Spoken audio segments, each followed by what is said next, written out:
1 week removed from a historic victory for unborn life,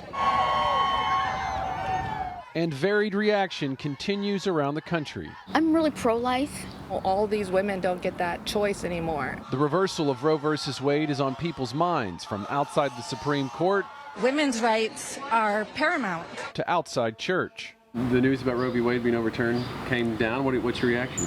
I'm actually ecstatic to hear that. Across the U.S., opposition to the Supreme Court's decision heated and at times violent.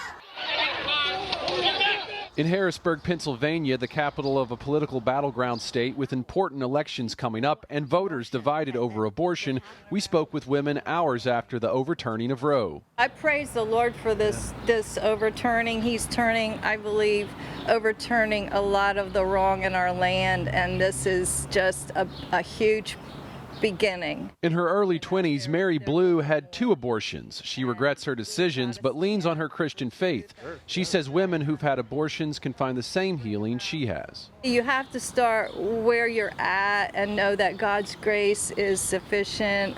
He's a God of healing. It's a war against women. Across the street, young adults Molly Crowell and Sophie Palmer were on their way to protest the Supreme Court's ruling outside the state Capitol building. Both women grew up educated in Catholic high school but reject the church's teaching that life begins at conception. It was more of pushing this on you as this is how it has to be, and we weren't allowed to have our own opinions. If you force a woman to carry a baby to term that she maybe can't care for, then that's kind of an impossible situation. The church really needs to mobilize. Post-Roe, pro-life Catholics say it will be essential to give even greater care and resources to pregnant women who feel they won't be able to care for their child.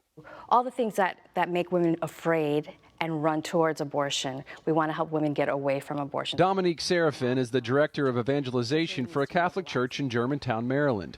It's a state, like many others, where abortion law won't change even with the reversal of Roe. But Serafin sees this historic moment in time as a great opportunity. To pray for women in crisis pregnancy, to pray for women who are angry right now. I do not think it's a time to gloat. I think it's just a time to really become witnesses to Christ in charity and love to all these women that are maybe not understanding. And this is also a great opportunity of evangelization to teach women and men about the sacredness of life. Mark Irons, EWTN News in Depth.